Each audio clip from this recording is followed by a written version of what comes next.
All right, welcome to the AdaptX podcast, where we have conversations with individuals who are building accessible products, advocating for inclusion, or excelling in adaptive sports. Our intention is never to speak on behalf of those with disabilities, but give them a platform to amplify their voice and share insights so you can help us make the world more accessible. Today, we are joined by Enzo Caruso. Enzo is a multifaceted investor, operator, and entrepreneur, driven by a passion for delivering tangible solutions to improve the world. Currently at the helm of operations and partnerships at Haptic, Enzo is committed to reshaping information reception through the revolutionary capabilities of haptic feedback.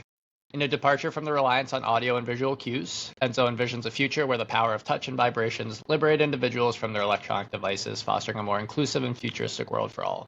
With an unwavering dedication to innovation, Enzo and his team are poised to redefine the way we interact and receive information. Enzo, thank you for joining me today. Absolutely. I'm really excited. For those who might be unfamiliar with the technology, can you maybe explain to the audience what haptic technology is?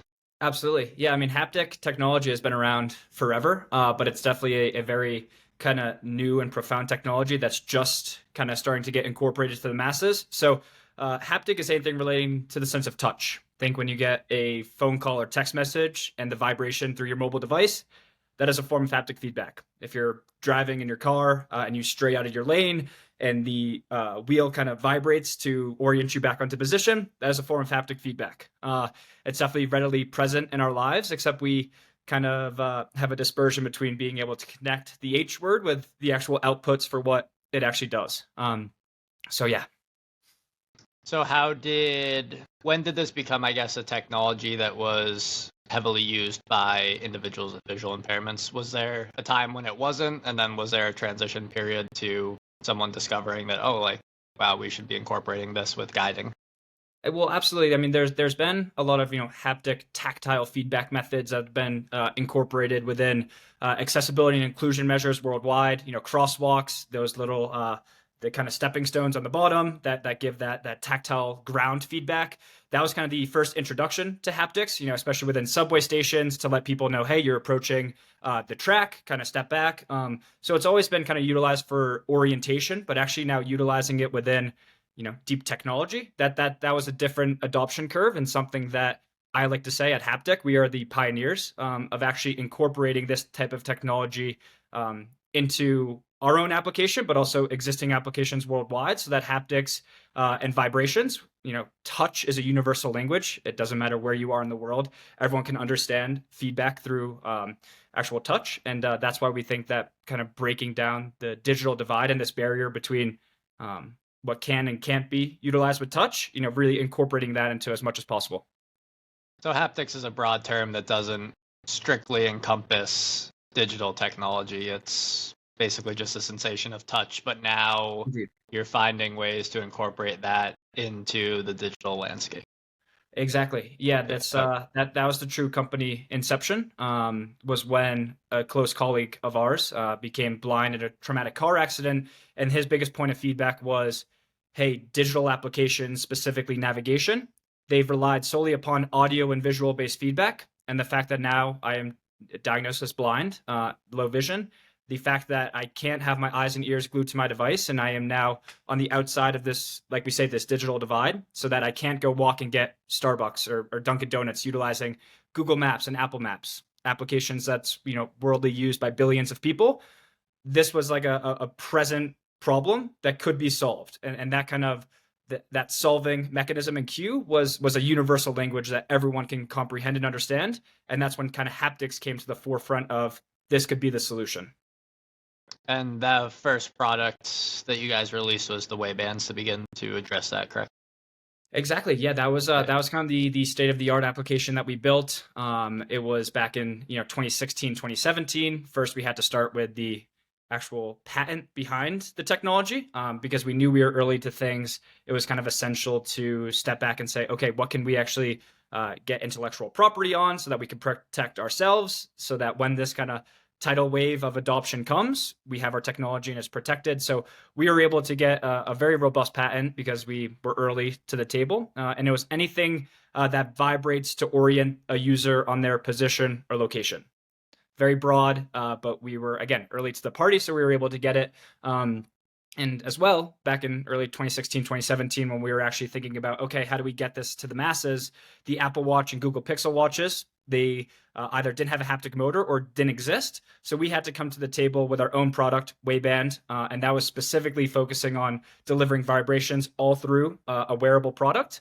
And that connected to our native application, Haptic Nav, which is the product that's still running right now. We discontinued the Wayband only due to hardware is a very hard business line, and we could have more kind of user adoption and growth if we tapped into everyone's iPhone or Google Pixel, whatever, Android with an application. So we focused all of our research and development then onto that, and now are tapping into third-party wearables with iOS Watch and Google Pixel Watch. So you guys are now licensing software to companies like Apple and Google? Well, that's absolutely the goal. The pipeline is to step back and take the intellectual property, like I mentioned earlier, and to say, hey, Google Maps, Apple Maps, Uber, you guys have hundreds of millions to billions of users on your application, yet you rely still upon legacy forms of feedback, audio and visual based. Even if you take, the blind and low vision out of the equation, that's a massive kind of safety issue, in my opinion. And users lack awareness, overall safety, and overall inclusion if you are solely relying upon individuals getting feedback with their phone up at their face or hearing, hey, your Uber has arrived, go down, take a, right in 100 feet, whatever that is. So utilizing vibrations and haptics, that's kind of the way to, breach that fold and add a new layer of intuitive technology that everyone can benefit from. And by everyone, I mean literally billions of people utilizing technology. And it just doesn't exist currently. So Haptic, we have to be the pioneer to get this out there. Yeah, that's one thing we've talked about in a few episodes here is how accessibility design or universal design might be intended for one individual or one population, but really benefits the whole. So are there people outside of the community of those with visual impairments that would use this technology? Oh, absolutely. I mean, I think about the fact that closed captions and subtitles, their initial target market and intent was to allow deaf users to interact with movies and television. And now the statistic is that 80% of Netflix users utilize closed captions when they watch television and movies. And 80% of Netflix users are not deaf. So how, that initial foot into the door, and then once that domino falls, the market for which, the tide pool, it opens up and kind of everyone can utilize it. That's the example I utilize all the time with haptics. Yes, obviously the low-hanging fruit is the blind and visually impaired. We made history. We put it on a marathon runner, Simon Wheatcroft. We were able to allow him to finish the entirety of the New York City Marathon without a guide or sighted assistance, all through the utilization of haptics. And now, me, I just moved to Manhattan 2 years ago. No idea how the grid system worked. And I needed haptics to get around because it was not safe, literally, if I was walking around a brand new city and thinking to myself, I have no idea what I'm doing. My phone's in my hand, eyes and ears glued to it. That's not safe in terms of pickpocketers. That's not safe in terms of incoming traffic. But then the utilization of haptics, like we say, free your eyes, free your ears, feel your way. And that's for the first time ever. I could be more aware of my surroundings. I didn't have to be glued to your device. And that's something that everyone can adopt to, not just the market of, again, blind or low vision individuals. It's something that everyone can utilize. So we first met maybe about a year ago to talk about navigation for athletes, runners who have visual impairments. What are the main challenges that they may face exclusively using haptics in a race like the New York City Marathon? Yeah, look, it's the first technology of its kind. So for the first time ever, they can actually have the independence to not need a guide or a tether. And I think that's the one thing that we can promote. That's like, hey, that's revolutionary. That's going to break your normal tradition and routine. You really kind of have that independence and awareness. Now, obviously, without a guide or a tether, there's other complications that come into place in terms of proximity. Hey, there's someone 5 feet in front of you.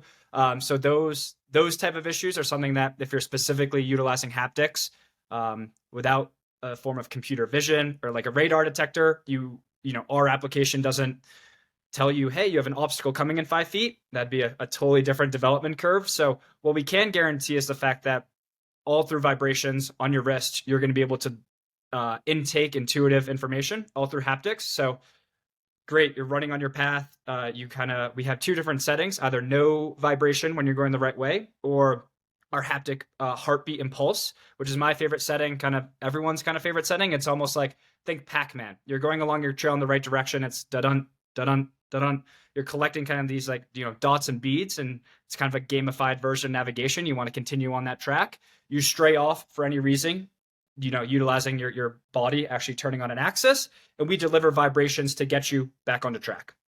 So that's kind of like the groundworks of our haptics. That's our patent, utilizing vibrations to orient the user. But again, obviously there's other hiccups that will arise when, you're utilizing this as a runner and whatnot, spatial detection, kind of object detection, what's in front of you.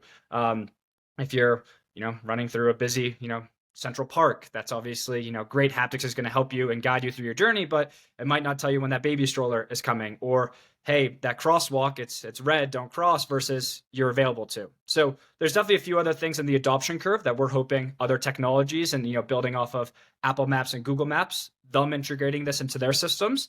We're a haptic company, so we want to perfect our input and delivery back to the users.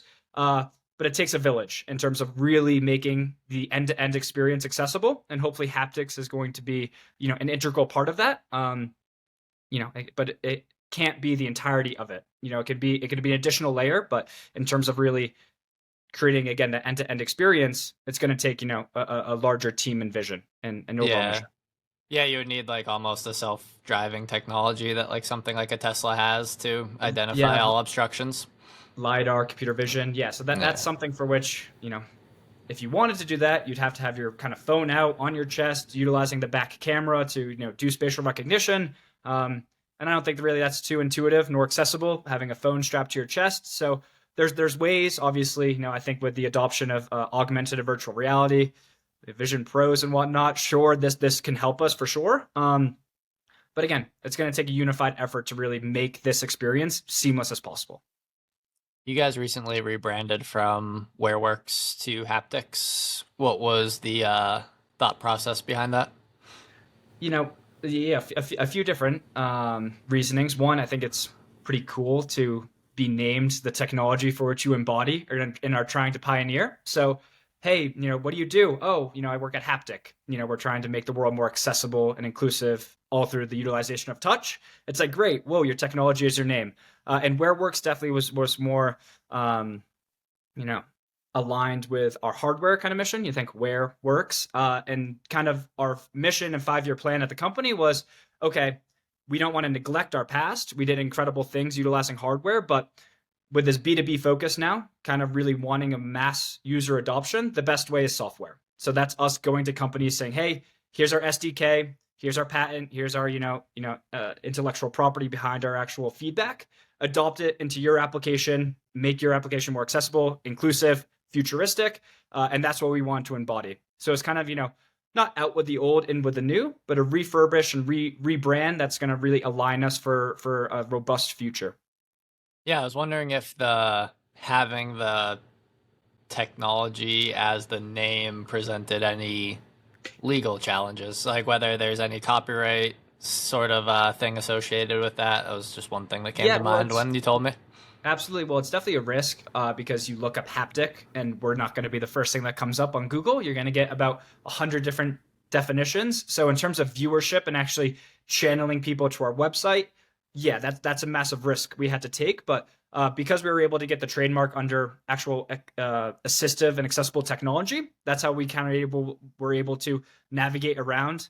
Hey, you can't really trademark a technology and a word like such. But because we were able to say, okay, if it's specifically utilized under the umbrella of inclusive and accessible tech and intuitive technology, great. Okay, that's more of a gray area for which you guys for now can utilize and control. So yeah, I mean, that's for the patent and the trademark lawyers to figure out. But once we got the thumbs up, it was like, all right, if you say so, great. What motivated you to get involved with Haptic, or maybe how did you initially get started with the company? Yeah. So it was actually, back in 2019, my partner and I went to New York City as we were operating our early stage venture fund, Akundu Capital. And there we came across a trade show and a private event with the WearWorks team, specifically Kevin Yu and Keith Kirkland. Kind of took the technology into our hands, said, wow, this is can piece together the vision of this, not necessarily the business model of becoming a, truly accessible company through the hardware, but saying, hey, stepping back and really understanding the overall adoption curve. If you were to be able to get this into Uber, finding all your cars utilizing haptic vibration, getting Google Maps and Apple Maps to adopt this haptic future and vision, there was potential there. So we were one of the first institutional checks within the company. And after 2 years, kind of working very closely with Keith and Kevin, obviously from the investing side of things, it was kind of my choice to step back and want the under the hood operational approach that startups provide. Having the ability to hire, fire, scale, grow, learn, market. That's totally a different hat than wearing the investor cap. So stepping back, really wanting to improve my own kind of personal, ability to give something back to the world. I think my own motto is, each and every day, all we do is take, take, take. And if there is a technology that I can put, my 24 hours of focus each day on giving something back to the world that might significantly make a difference, that inspired me. And so I surveyed kind of the portfolio companies, and I knew that, WearWorks and now Haptic was going to be the one that, I was never going to lack drive to wake up in the morning to try to produce and put my best foot forward, because it's kind of fun. It's kind of fun thinking to yourself, hey, you're hearing feedback from people saying, this is revolutionary. This is going to change my life. This has changed my life. That's something that, you really don't take for granted when the good and bad come in, for sure. Yeah, absolutely. How, maybe if from the investing side, how do you determine what type of company you want to invest in?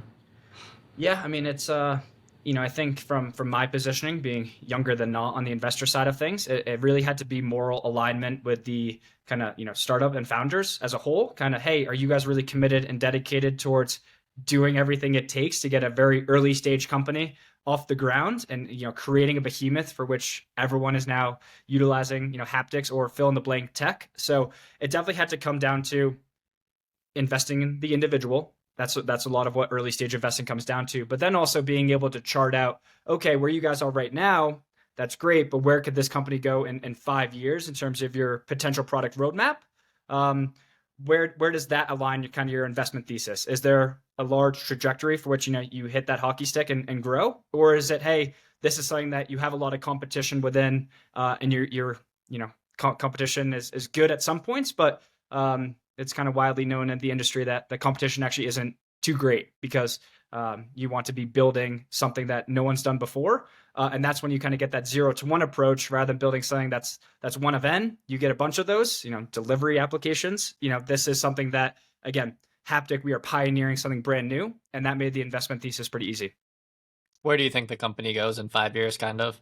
Continuing off of that trajectory type of conversation? Yeah, no, absolutely. Well, it's really going to be software centric. It's going to be tapping into companies with large user bases. I've mentioned a few earlier, kind of Uber, Lyft, ride sharing companies that are going to be massive. Navigation applications that are already in place.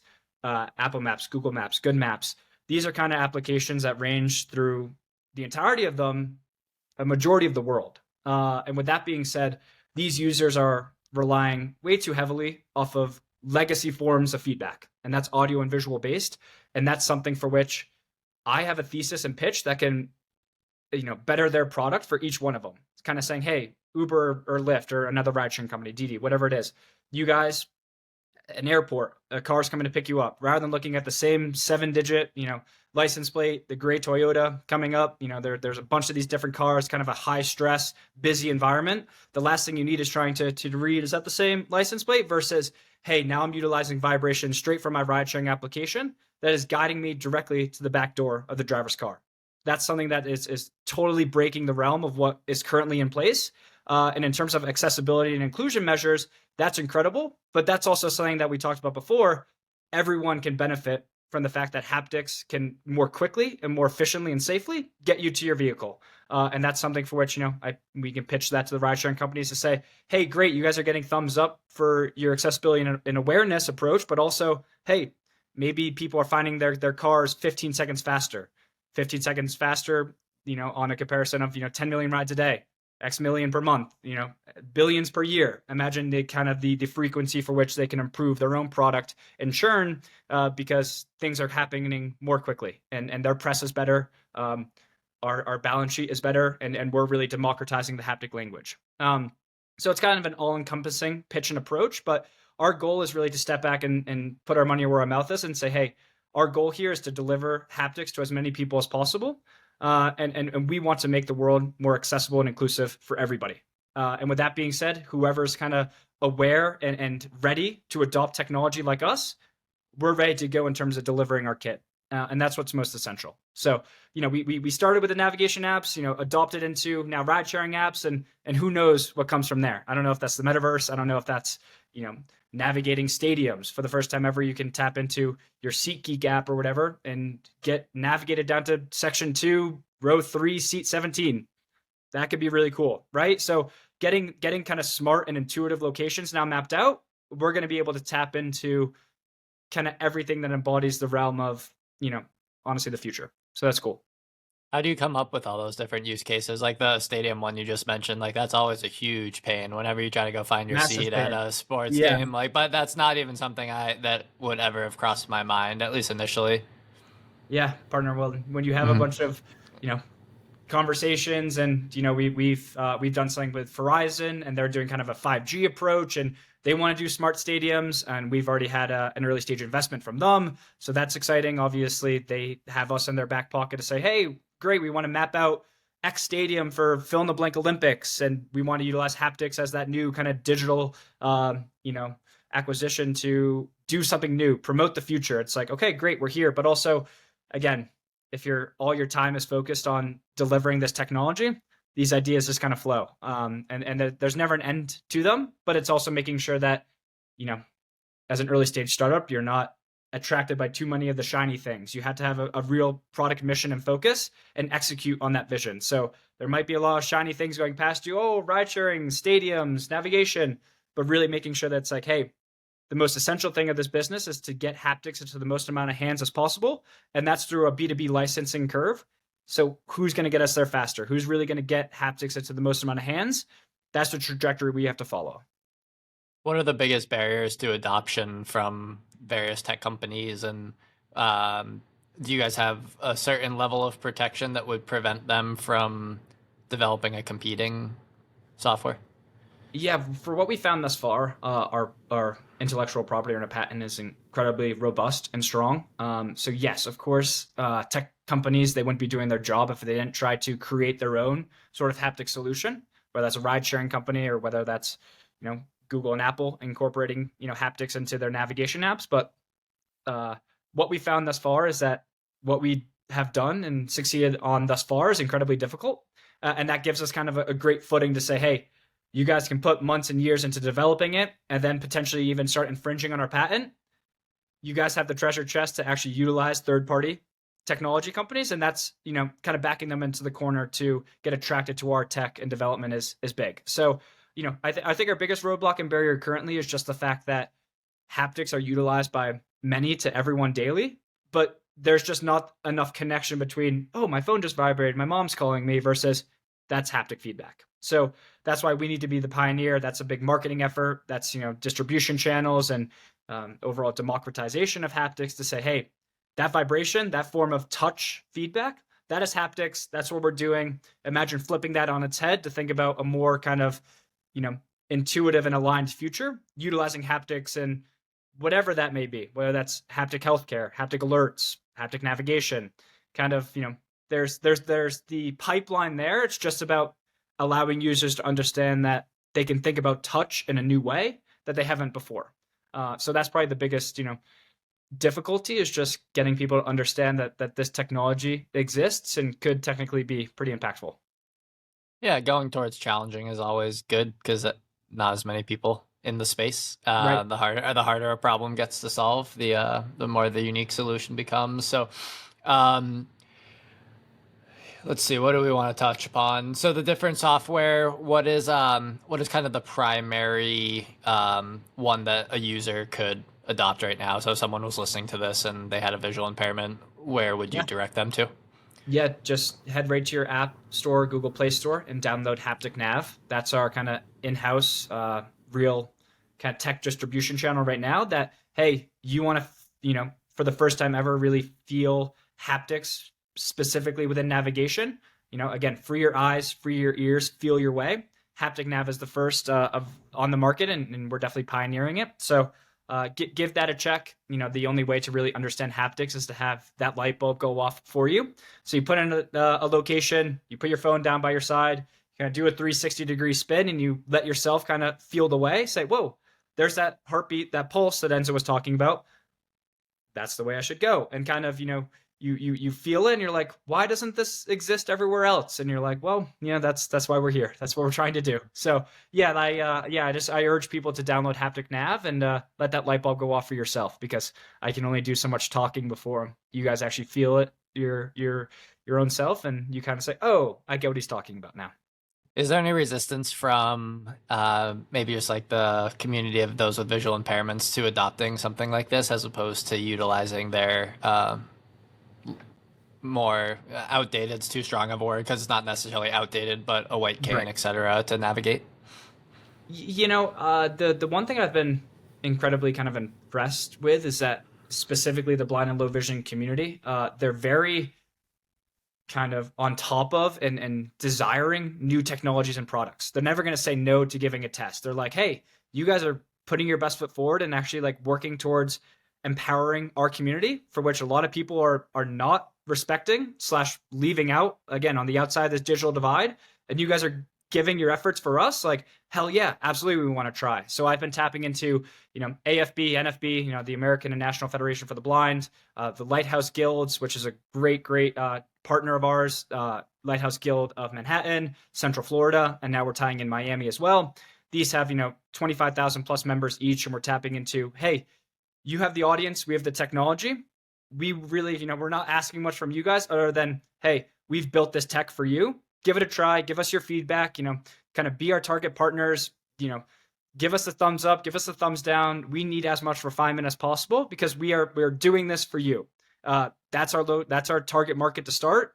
And then, like I said, with closed captions, you get that domino to fall. That's a different story. Now it's for everyone, but the communities that are out there now, like I said, so with some of the organizations I mentioned, they're more or less, very, very receptive, because I think they respect the fact that, hey, you guys are, giving a damn about us, right? And that's important. I remember a year or two ago, I met with a company, and the problem that I presented to them was helping individuals who are blind navigate gyms. And their solution was kind of like a beacon that maps out the facility, but the issue with that is that sometimes a medicine ball gets placed in a different location, or sometimes the sled's in a slightly different location on the turf. Can you envision a way that haptics could help someone who's blind navigate a gym? Absolutely. I mean, haptics are one of our bigger visions is incorporating it within indoor navigation, but that's something that the world's biggest companies haven't been able to solve yet, because that's a consistent refinement and a very kind of heavily incorporated hardware kind of need. Obviously, if you're putting a beacon, you're going to do computer vision or LiDAR for the entire space, and oh no, someone moved the weight bench over, and now they didn't calculate that 24 hours ago, so now all the calculations and drawings are now messed up. So there's companies out there focusing on indoor navigation. But we stay consistent on the fact that that's not our mission. Our mission is making sure that our haptics are the best on the market. And hopefully, again, like I said earlier, it takes a village. Indoor navigation companies come, they solve it. They solve those issues of, constantly re-updating and reorienting their spatial recognition, getting those updates continuously day by day to, account for the sled being moved, medicine ball here, etc. And then that's something for which, hey, that's mapped out. Haptics are ready to be integrated into that system. So yeah, it's definitely something where, for things that don't change, bathroom, countertop, toilet, etc., I see like it could have pretty good utility. For sure. But there's a lot of indoor places where the landscape's just slightly changing enough that it would make it tough to map out. For sure. It seems like some combination of Tesla versus Roomba versus like those different technologies that try to navigate spaces. But yeah, a cool problem to work on. It is. It's a difficult one though that hasn't really been solved yet. But hey, we're ready and able to assist them with a new barrier of technology once that is adopted and created. Yeah. Maybe we kind of already touched upon this, but maybe to wrap some things up here, like what are you most excited for over the next year or two of Haptic? Yeah, I mean, we're doing a bunch of different showcases, events, kind of distribution channels. We're going to be live at South by Southwest, one of the country's biggest, tech conferences in Austin. We're hosting a panel with executives at Uber, the ex-chief business officer of Waymo, on the future of transportation and mobility. That's going to be, the bunch of signups for attendance already. So that's going to be something for which we can say, hey, you guys haven't thought about haptics, but now think about it, and think about it in terms of, great, we're sharing a panel with Uber. Think about finding your car all through vibrations. Think about, Waymo and other kind of autonomous vehicles companies, even Tesla, finding your car via that way. And then mapping out events and venues such as South by Southwest or Coachella, kind of, hey, there's 50,000 people here, 8 stages, you're trying to find a friend. It's kind of difficult for eyes and ears. You can share your location on Haptic Nav and now get, all your vibrations to find where your friend is, half a mile through a crowd of 10,000. So there's, our adoption curve is hitting, and it's hitting strong. The rebrand kind of came at a great time to really embody what we're doing. But, the next 12 months, it's going to be great because we're going to get our first kind of B2B software licensing efforts. We're going to get those first check marked, really start getting this revenue in the door to continue our refinement, development of our haptics. And, we're going to see a true adoption curve, not only on our Haptic Nav application. Our goal is to get 2 million by the end of the year, but we're also going to be having, tens of millions to potentially hundreds of millions of people utilizing it within ride-sharing companies, finding their cars, alleviating those stress and pressures at a very busy airport with all the same cars and 7-digit license plates. So we really do think that our time is now, and that haptics will be kind of at the forefront of a new and intuitive future. Well, and I love talking to people that are passionate about the work that they're doing, and obviously the mission of making the world more accessible is perfectly aligned with what this podcast is hopefully showcasing. So appreciate you joining me today. We'll include the website in the show notes. Is there anything else you would like us to kind of plug in there? Yeah, I'll just make it easier for people. Get the Haptic Nav link, specifically iOS, and then if people have it on Android, just search it up in the Play Store. But yeah, I mean, I guess I can only implore people to, if we really want to make this future a reality, have an open perspective. Think about things in a manner that you haven't before. Everyone is so consistent on, I've only received information through my eyes and ears glued to my phone. But if you step back and think to yourself, well, that's not the only way. That might be the legacy way for which we were initially kind of got our foot into the door. But now, people are thinking creatively. People are thinking on their feet. People want to make, kind of a cooler, and I keep saying, a more futuristic world. We're trying to embody that. And so you got to feel it yourself. You got to feel your way. And I promise that light bulb will go off like it does for, thousands to tens of thousands of people that we've already impacted. Thank you for listening to the AdaptX podcast. Our effort to amplify the ideas of our guests and create more inclusive and accessible industries is futile unless these episodes reach a larger audience. If you enjoyed our discussion today, please leave us a rating or a review on whichever platform you use. And if you would like to learn more about AdaptX, the course that we teach to health and fitness professionals and the projects that our organization is working on, you can subscribe to our newsletter through our website, www.adaptx.org. Until next Monday.